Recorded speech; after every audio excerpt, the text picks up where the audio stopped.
whatever. Next.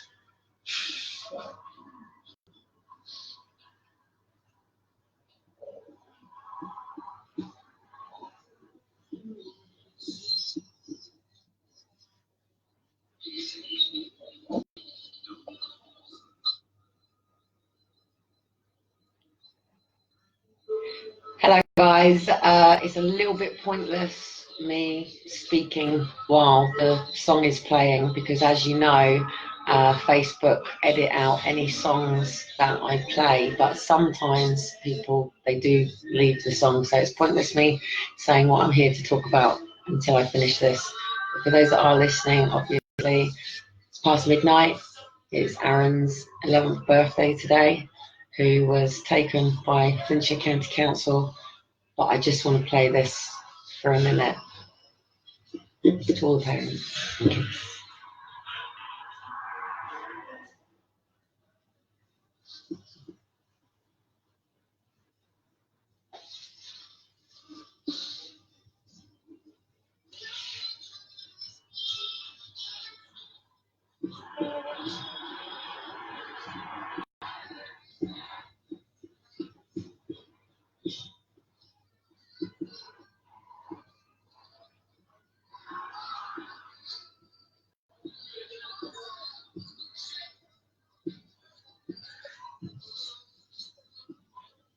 Just for those that don't understand why I'm not talking, because obviously Crackbook, copyrights and everything end up blanking out the song that's playing. So if I talk over it and they do blank it out, then obviously it misses some vital information that I wish to share with you tonight.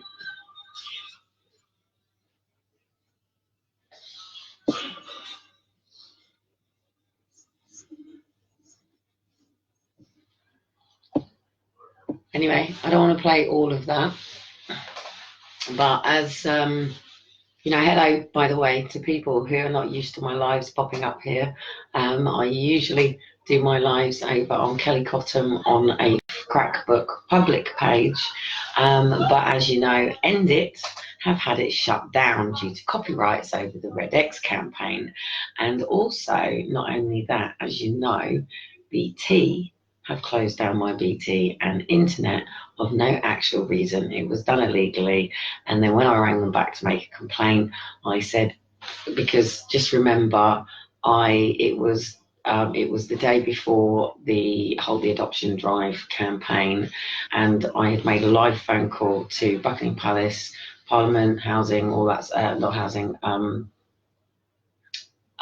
Parliament, House of Lords, House and Commons. I've been making phone calls all day on that day prior to the launch, and what I was doing is I was getting them to record it and then put it forward to whoever they needed to, and I said particular keywords that would make sure that that tape recording was put in the right hands. And literally the morning after I did that, I got up and my services were disconnected. And when I'm on My City Wi-Fi here at Portsmouth, so it does go out, but it is a very, very weak signal. So it goes out literally because it trips out that it's weak. However, I do get interruptions on my computer, and my laptop is currently crashing left, right, and centre yet again. I've also had messages which I've posted up on this form to say that there is something going on with internal stuff within my laptop. My mother always said to me, Kelly, you're not rattling enough cages for anybody to be surveillancing you in that level. However,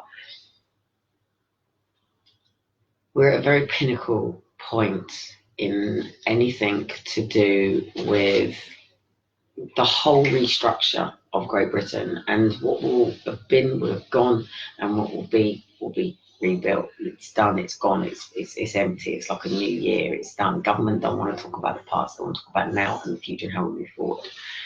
Now, I've been listening to a really interesting guy. Things with the kids, so hopefully I'll get some space to actually live. They were in bed, but they're in bed in the living room in the sofa bed, and as you know, we're in a one bedroom flat, blah blah blah blah blah. So anyway, I've been listening to this guy. I just want to get his name up, and his name is Chris Voss, and he's a former FBI hostage negotiator. And as people know who are on my lives, I was listening to, it's called Negotiation. If you go onto YouTube, it's called Negotiating Skills. I'll post it out. Former FBI negotiator Chris Voss at the Australian Real Estate Conference. So basically, he's talking about kidnap and how he goes in as a negotiator to resolve the hostage situation. I was watching and listening to it, and he was talking about post-traumatic stress and how, and the funny thing is, he was never talking about the parents as being victim. He was always talking about the person who was taken as being the victim. Always talked as the person who is kidnapped is the victim, and then he was talking about the suffering that everybody else feels. And that's a really interesting point to listen to this if you're coming from what we consider state kidnapping. That Aaron and Faith are victims. I am a family member of somebody who's been kidnapped. They are the hostage. Now, the difference with social care is there's no ransom per se, but there is money laundering behind it. Of course there is, because the moment a child is removed from the parent, straight away they apply for their child benefit, then they apply for any form of funding that the foster carers get once they've received the child. I say receive the child. The child is literally just taken from his home and taken into a car with strangers. And this is what people have got to remember. This is why watching it from this point of view is so interesting in what's going on, because I met with a family today. I went over, Dean's been here, so I've been able to pop around and maybe spend a little bit of time with some people that I don't necessarily want my kids around. And that's not to be nasty. That's just to say that I'm looking in the eyes of children that I'm overseeing, and I'm thinking, I'd remove you right here, right now. If I was a social worker, I would. I'd love to just take you to my big farm that I don't have, and take your parents. But I'd like to take you first and just get you to happy, healthy, thriving children with sparkles in their eyes, and then upside the heads of the parents and work with the parents, and then work with every person coming in. And I would love to do that. However, I still felt that these children don't need to be taken from the parents, but they should deserve the right support. I don't want to talk about who it is, but what I do want to say is the father is somebody who knows what it is to be abused in foster care. And he is angry, and they've got a team of them over there ready to storm and take London over everything that's going on. But they don't know me. They just see me walk back and forth to the shop on a daily basis. But we've been interacting more because of my dim pickups that I do. But obviously there's people here who don't necessarily follow me on my lives, who are just seeing me for the first time, who have connected to me. And of course, I'm not organised or structured in a three-dimensional workforce education system way at this particular point, because I can't afford, seriously, my headache, guys. I can't afford to come into the three-dimensional realm of this world right now, because the battle and fight that I'm standing my ground in, I say to say, warrants for me to not get caught up in the conformities of the ways of the world right here and right now. I am strategizing, I am implementing things, I am doing stuff, I am an interventionist, I'm a negotiator, and I don't work for the state. I get so accused of working for the state, about working for Babylon. Look, the right hand, left hand, devil, angel, look, we're good, bad in every single form of way. We're capable of murder, we're capable of love, we're capable of hate, we're capable to trust, we're capable to not trust, we're capable to be good and we're kind, and we're capable of whatever, deal with it, So, but the challenge that I've got right now, and I wanted to come on live now as we enter into Aaron's birthday, is because I usually do it live on, and it goes out to YouTube, that is predominantly for Aaron. And my reasons for doing this is for Aaron and Faith. I started Challenge Britain, now for to be Step Up Britain in the media in 2010. So those who know, in fact, actually, I met someone today who actually read the articles about me, and it's quite funny. If Warren's here, Warren will tell you himself that when he met me on Downing Street, he already had a perception of me. and it was because he had seen Daybreak and the One Show and the media that the Daily Mail had done. Nobody ever saw the article in Chorley Guardian and Leyland Guardian and Lancashire Evening Post, because the Daily Mail, and which was the editor, and Chris, who was the editor who did mine, he was the ex-editor of the Daily Mail, and they went to war with each other over this article. And while I was going down to London and I was going down to Daybreak, and I had all my kids with me. All my kids came, all 4 kids came with me. Working mum, but all 4 kids came with me. I made the agreement with my kids. Me and my kids used to meet every Monday. We used to meet every day, but we used to predominantly meet on a Sunday and a Monday. And that Sunday and Monday was setting us up for the week that we were going into, which was my kids going off to school and stuff like that, and making sure that everybody had what they needed from Monday to Friday. Because when you're a working mum, it's difficult to get back to school if you've just got on a train when your kids have forgot their PE kit, or all of a sudden you've got to school and they've told the teacher that they've got a bloody sore throat and you've got to get back from work or uni or wherever I was at the time and it's not easy. Or if your son then decides he wants to wind up the maths teacher, all of a sudden the head needs to seat you at work because he hasn't just wound up, he's actually just put his hand through the freaking wall in the toilets, and I've got to come deal with the situation immediately, just as I'm about to go into the biggest deal of my life. And I have to drop everything and go to school to deal with my son in the toilets and get my son out of the toilet. So if anyone tells me that I put my career before my children, go fuck yourself. My career, what is my career? My career is something that somebody in education options once said to me, when you grow up, what do you want to be? And we were all asked the question at the age of 11. And funny enough, Aaron is 11 today. So it is 11 years ago since my baby boy came into the world. And I don't want to get emotional and cry because I will. And I battle holding the tears back every day, 7 years later, and every day, I'm sorry to tell you, it doesn't get easier. It just makes you harder. It doesn't make you stronger, it makes you harder. It makes you, it doesn't make you put a mask on. This is the funny thing about it. People think you put masks on when you deal with such level of trauma on a daily basis, but actually it makes you really raw, but it makes you quite frightening and it makes you quite scary, and it can make you quite intimidating because you just get to a point in your life where you just don't tolerate bullshit, and you start to realize that there really is something more important in this world than minutiae and bollocks, like watching fucking, I mean, I love my films, I do, but I really like to watch a film that is growing me as the person that I need to become to bring my children home. And as my post says up there, today I was told that I need to give up because I'm never going to see my kids again. Fucking bollocks to that. Bollocks. Like, what? So if I turn around to Aaron and Faith and say, I just thought you were having a great time, kids. I thought you'd had a really great forever family. I just thought that, you were all right. You were doing all right, All right, Aaron, you don't necessarily like maths by the letter that I get every October. My ransom note, as I call it, without the fingers and toes. No money or orders wanted. Nothing that identifies who the people are that have got my children. Just that they don't even call themselves a name. I'm scratching my legs, sorry.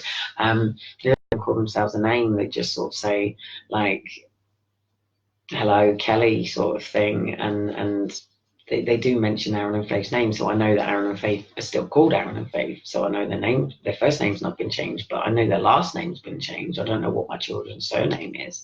And I mean, what I find so interesting about watching this negotiator is, like, say the mother, the family that I spoke to today, I said to them today, right, come on, I don't have time to work with you to the level that I would love to work with families, and I would love to. I'd love a family who's coming vulnerable to social services. I'd love to go into it as a negotiator. I'd love to. And I'm even thinking of actually going in as an advocate legally through the courts and working on putting the boys in nursery. And just living here until I get enough money to get back onto you know, my grandeur plans. Do you know what I mean? But I want to prove that the way that you work with these families, the way that I believe that they should work with families works, and the way that they're working with families doesn't. And I stood with the mum today, and I said, I went, I'll do it to you, so I'll show you what I put front. I'll put the mums and dads through. So if you are somebody who is approaching either going on to a section 17, which basically means that social services have just knocked on your door and they want to know how you're doing, can they help with anything, blah blah blah. They want to get to know you, they want to gather information, they want to be able to talk to you, your children's health visitors, they want to be able to talk to school, they want to see if there are problems they can help you with. Now that would be amazing if that were the case. However, that's not what you receive. What you receive is 2 police officers with a body camera, knock on your door, and you've got 2 police officers stood at your door, and all of a sudden you've gone into fight and flight because you've got 2 police officers, you've got total uncertainty, you have no idea why you've got 2 police officers. So I said to this lady today, who are the police there for? She went, me. No. On who are the police there for? She went, my partner. I said, no. I said, who are the police there for? She went, the kids. I said, no. I said, who are the police there for?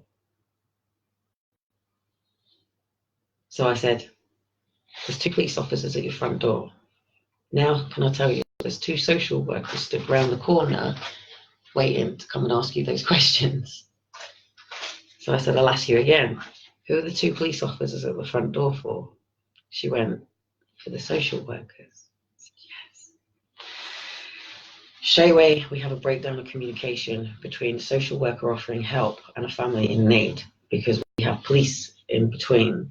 And what that does is it creates animosity, and it creates hostility, it creates fear.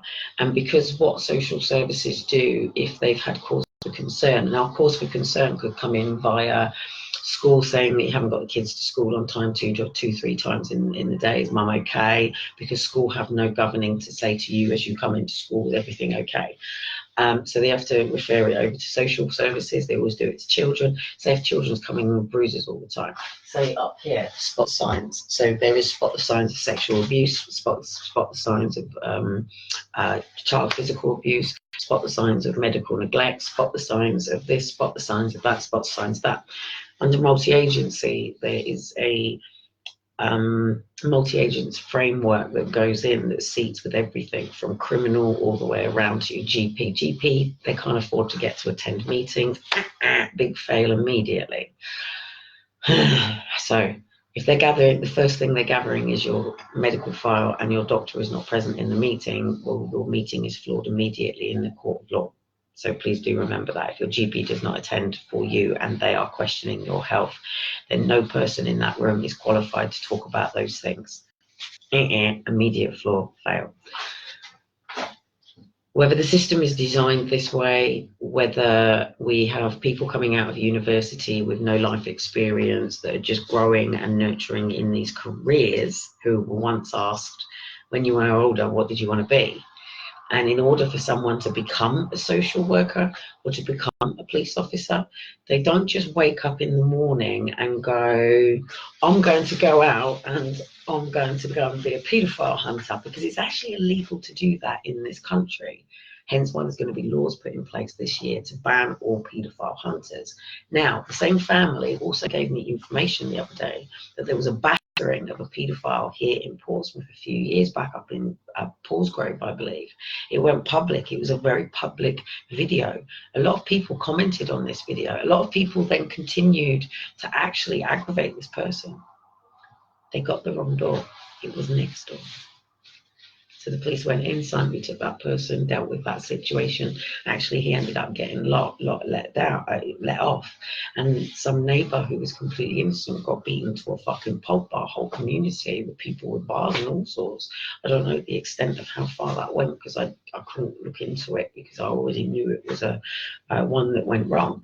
You know, so that then becomes a vigilante. So at some point somebody made the decision. Now someone might have had parents who wanted their children to be successful, which means they want, oh my head, nah. Oh, seriously, people forget I have Ehlers-Danlos syndrome, and like my head like feels like I have a vice on it 24/7, and sometimes it gets worse than others. So that's why I like to stay under a hat, because it stops the lights in the house from churning under my eyes. Because if I walk around the house with my hat on, hat off, then the lights that are above my head really just really give me a bad headache. So that's why I actually wear a cap quite a lot. Not because I don't like my hair, because I do, and not because I'm hiding, but because I really don't cope very well with. I like to sit in the dark quite a lot because I get so many headaches. Not migraines. It's to do with the EDS. It's to do with the compression in the back of my neck, with the cerebellum, and all of the stuff that's going on in here and down my spine. Because if you understand Ehlers-Danlos syndrome, you'll know more about it in March, because I'm trying to get the funds to get over to Paris to go and meet with the American people who are coming over to speak to a conference of patients. But because I've got to pay for Elijah and Shiloh as full-blown tickets as well, because they're over two. And then obviously I've nagged Dean to come, so this isn't in line with him at all. So I need to fund Dean as well. I'm nagging him because obviously the kids are 50-50 for EDS. He has different beliefs and understandings, and obviously he batters me on how I manage pain control, how I deal with my training, and my head is just fucking exploding. Yeah, it is. It's going crazy. My whole body is. But my point being that when you leave education, you're basically told that if you don't go to college, if you don't go to university, then you're going to get a shit job, and you're just going to end up on dead end jobs or in the benefit system. And that's true. So this hierarchy so far, I don't know how this is going to work, because this is part of what I'm trying to break down, this whole class divide. But this upper, lower, So someone might at 11 sit down with their parents, and they might turn around and say, well, they want to be a graffiti artist. Can you believe that I actually argued with my fucking son's school that yes, my son could be a fucking graph artist and thing if he wants, and yes, you can make freaking money out of it. And I don't know why you're telling my son that he can't do it as a career, to then learn everything that I've learned. And I stood up for this person, and it's got nothing to do with any of that sort of stuff, but everything that I've learned politically about all that side behind it, I just think it's like bollocks. So anyway, my point being, you can actually be whoever you want to be, but if you want to help somebody, it's not the same now where you can go and help the little old granny, or say, I'd really love to go in and do their house up for them. I really would. She's got 2 other children that she can't see because of blah, blah, blah, blah, blah, blah, blah. And I really would. I'd love to go and get the neighbourhood crew and just march over there now and just sort of go in and do a 60-minute fucking makeover for her and declutter, because they're having a go at her about the cluttering. But at the end of the day, we're all in flats, and it's the garden toys. So because she has is 2 and 3, hence why I'm a little bit nervous, because the children are 2 and 3.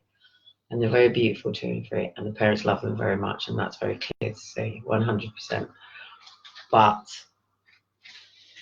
somebody has to sort of step in and say, look, you've got to change your ways for the sake of not just your children, but yourselves as well, because the way that you're living is going to mean that when your child gets to 11 and goes through the school education system and has all these passions and all these talents and all these gifts bubbling out and won't know what to do with it. And not only that, you're not even going to get your child to 11 with these tools and these passions and these talents, because you haven't bothered to find out whether your child dances, whether your child paints, whether your child draws, whether your child someone's a right pain in my fucking neck right now. Seriously, my back went earlier on, and it just exploded while I was just stood there. And in Chinese philosophy, when your lower back goes, they basically say you don't feel supported. If it's your groin or your hips or anything, it means that you have a goal so beyond you and you don't know how to take the first step. And obviously the good old saying, the pain in the neck. So yeah, my head is exploding, my neck hurts, and my body is at the end of its tether.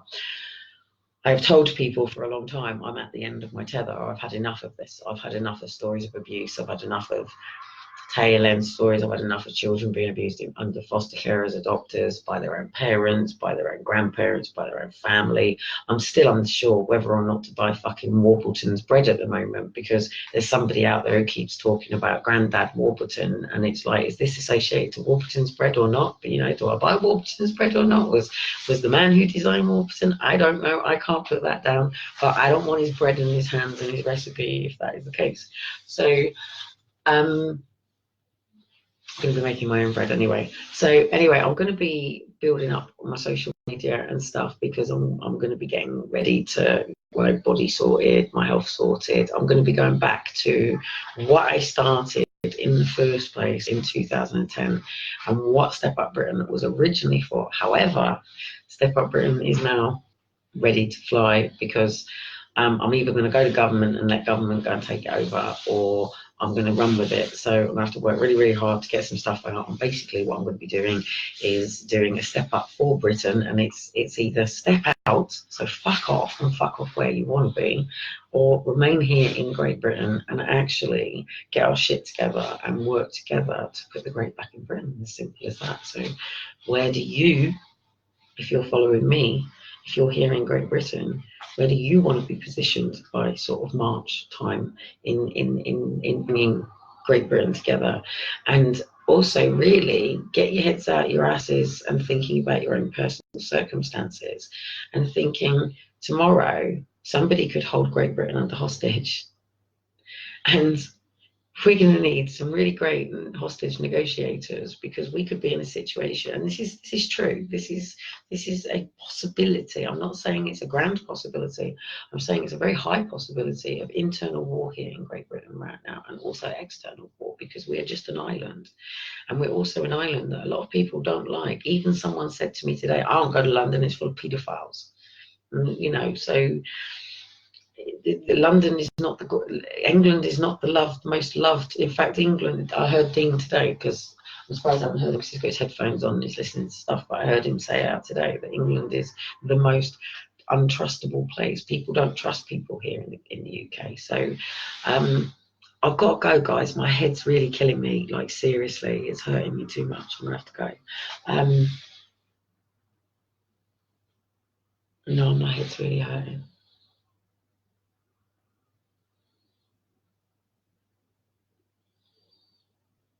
If you don't know what Ehlers-Danlos syndrome is, please do check out EDS Society Facebook page.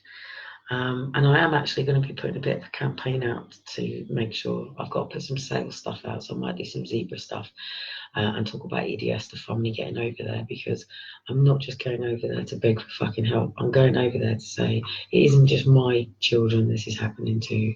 It's many EDS families. It's many people with physical conditions. It's many people with things. And I can't go, guys. It's happening too much. Sorry.